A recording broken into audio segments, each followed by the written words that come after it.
What's up guys and welcome. You are watching Fazi Fitness. So let's start this video with Subish Coto. So I haven't featured this guy on my channel for quite some time now. And the reason for that was he wasn't posting any physique updates. But today his coach posted his most recent physique update, in which he is weighing over 300 pounds. And the good thing is that he is going to be competing at this upcoming Dubai Pro, which is happening in about 7 weeks time from now. So I believe he is one of those talents who haven't shown us his 100% true potential just yet, and not even close. This guy is taller than Samir Troudi, and actually both of these guys did come up together. They were actually competing against each other a few years back, and interestingly, both of them were struggling at that time. But Samson's career trajectory, and how his career just took off, especially after 2021, that is just unbelievable. I mean, just take a look at Sibu. Even now he hasn't been able to put everything together. And although everyone feels that Sibu has all the tools necessary to make it to the Olympia stage, but so far he hasn't been able to do that.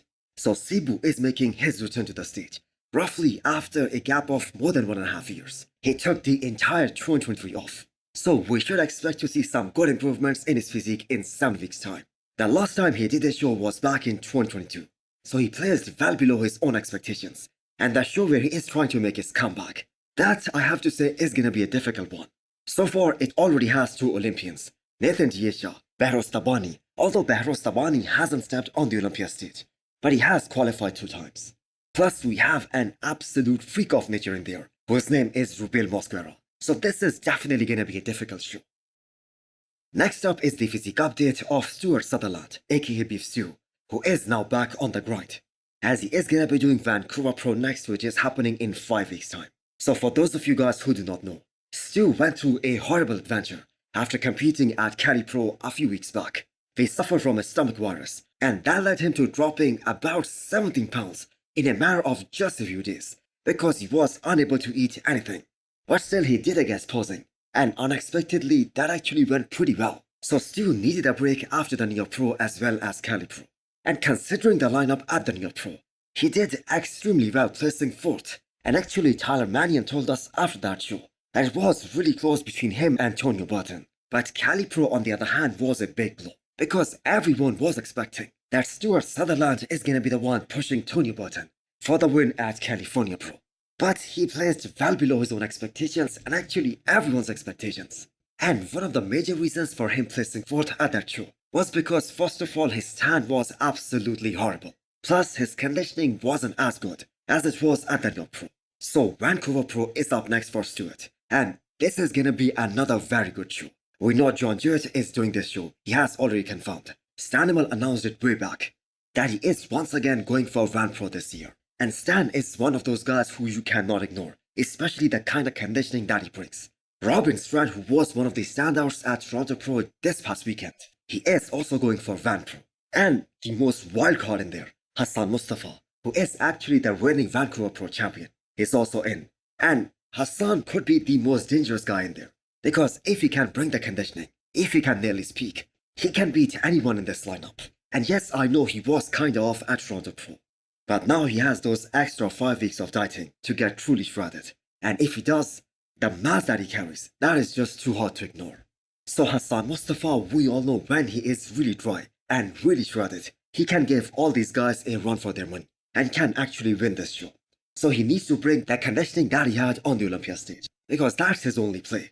He just cannot afford to have any bloating on his midsection, and he just cannot afford to come in off. Because if that's going to be the case again, we are going to see some similar results, the way we saw at Toronto Pro this past weekend.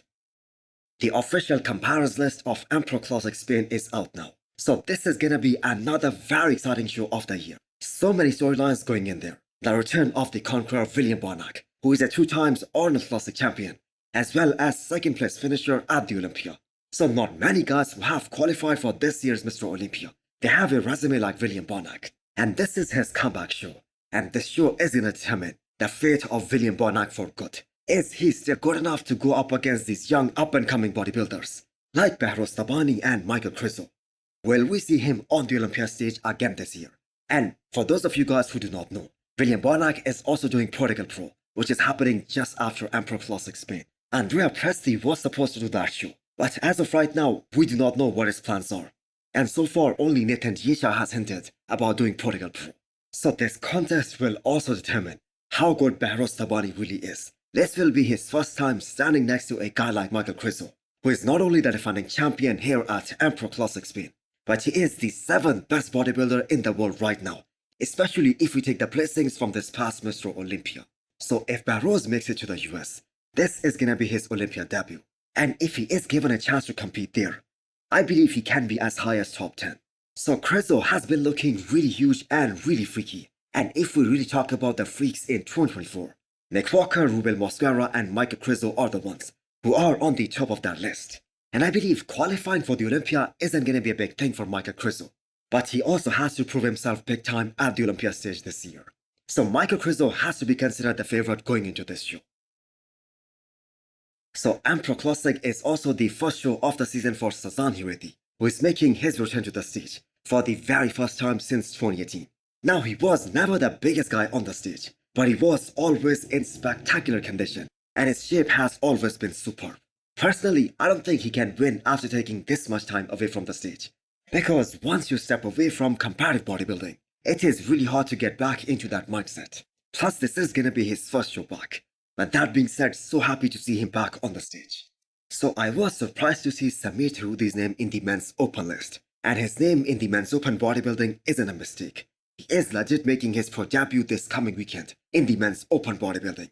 For those of you guys who do not know, previously he was competing in the 212 class, and he has stepped on the Olympia stage, I believe back in 2018. In Classic Physique here at Empro Classic Spain, we are gonna see Jose Manuel, aka Josema Beast, trying to win his second Classic Physique Pro show, because he just won California Supplements Pro just a few weeks ago. So great strategy putting himself out there.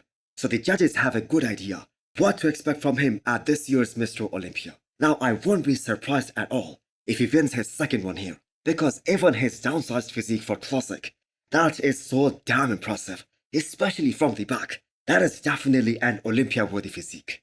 And I really wanna see how that back looks like on the Olympia stage against the best of the best, because he easily has one of the best backs in this division right now. So what did you guys think in the terms of men's open bodybuilding here at Empro Spain? Can William Bonac win it and make it to the Olympia stage? Next up is the update of Yang Lian, also known as Xiaoming Yan, the biggest freak from China. So he hasn't announced what show he's gonna be doing next, but he surely is in prep, judging from his recent update. So this guy was so impressive at Flex Pro Italy last year. He was absolutely shredded front to back and top to bottom, plus with that insane density and muscularity. Just look at the development of his chest, and for a guy of his height, he is so strong benching 4 players on incline.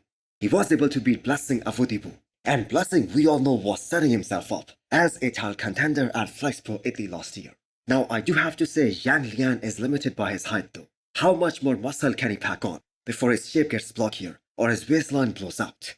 He was legit 240 pounds before stepping on the stage last year, which is really insane for a guy of his height, because his height is less than both Martin Fitzwater as well as Tony Burton, but he outweighs both these guys. And honestly, his V-taper was pretty damn good even last year in Italy. So looking forward to his return to the stage this year and see how this goes. Lastly, an update of Hunter Labrada, 13 weeks out of his first show of the season, Italy Pro. So he is looking super strong in the gym, and with this much time to go before his show, we do not have to worry about his conditioning, because he is already looking super lean. So I truly think that people are making a big mistake counting him out this year for the Olympia. The size that Hunter has been able to pack on, and the way he was looking so damn lean even at the peak of his off-season, I think that is gonna make one hell of a difference in his overall look. And it wasn't like he was small last year either. He's a big guy, he's a very wide guy who takes up a lot of space on that stage. And last year at Tampa Pro, we saw him bring his absolute best. That was the best conditioning of his life. So just imagine him bringing that same kind of conditioning with an additional of 5 to 7 more pounds of muscle on his frame.